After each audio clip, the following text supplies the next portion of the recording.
ఇంకా బీహార్ ఎలక్షన్స్ ఇంకా నోటిఫికేషన్ రాలేదు.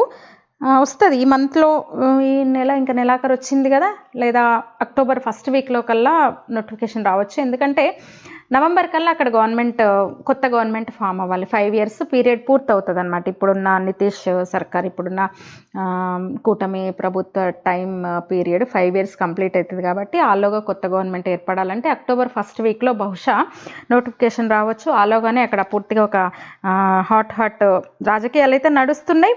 ఇంకా ఎస్ఐఆర్కే ఈసీ ఓటర్ల జాబితా ప్రక్షాళన, ఒక ప్రత్యేక సవరణ పేరుతో ప్రక్షాళన మొదలుపెట్టింది. అదంతా కూడా మనం చూస్తున్నాము. ఇంకా వీళ్ళు అంటే అర్థమైపోయింది, కాంగ్రెస్ పార్టీకి అర్థమైపోయింది ఇంకా బీహార్లో కూడా మన పప్పులు ఉడికే పరిస్థితి లేదని. అందరు ఆయన్ని పప్పు అంటారు కదా, ఆయనకు అర్థమైపోయినట్టుంది. ఇంకా వేగం పెంచారనమాట. ఏకంగా మోదీ సర్కార్కే చట్టబద్ధత లేదంట. ఇన్ని రోజులు ఏం చేశారు? 2014లో ఒకసారి గెలిచింది మోదీ సర్కారు, 2019లో ఒకసారి గెలిచింది మోదీ సర్కారు.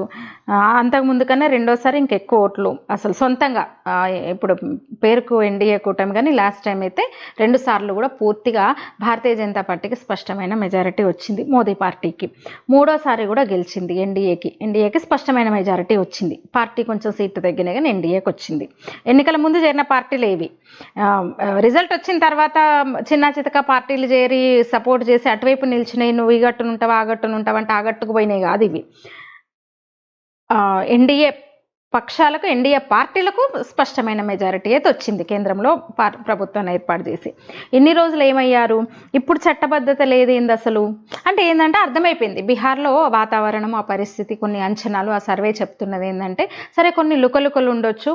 చిరాగ్ పాస్వాన్కు, నితీష్ కుమార్కు, నితీష్ మీద కొంచెం అంటే వ్యతిరేకత ఉందని చెప్తున్నారు. ఆయన వయసు అయిపోయింది. ఇంకా చిరాగ్ పాస్వాన్ కొంచెం ఆయన మధ్యలో అలకడము, సీట్ల వివాదం, ఇవన్నీ కొంచెం జరుగుతున్నాయి. కానీ ఆ కూటమి కన్నా ఈ కూటమే మేరు. కానీ ప్రజలు మార్పు కోరుకుంటున్నారు. కొంచెం ప్రతికూల పరిస్థితులు ఉండొచ్చు అంటున్నారు. కానీ నిజంగానే అక్కడ మోడీ మేనియా అవనివ్వండి, ముఖ్యంగా అంటే ఒక డబుల్ ఇంజిన్ సర్కార్తో ఎట్లాంటి ప్రయోజనాలు ఉంటాయి అనేది ఇప్పుడు యూపీ ఇలాంటివి ఉదాహరణగా నిలుస్తున్న నేపథ్యంలో బీహార్ ప్రజలు కూడా బీజేపీ కూటమి, ముఖ్యంగా ఈ కూటమి వస్తే బాగుంటుందని కోరుకుంటున్నట్టు సర్వేలు చెప్తున్నాయి, అంచనాలు చెప్తున్నాయి. దీంతో వీళ్ళకి అసలు ఇంకేమీ తోచట్లేదు. ఏదో ఒకటి మాట్లాడడము. చెప్పిన కదా మొన్న అన్నమాట రాహుల్ గాంధీ.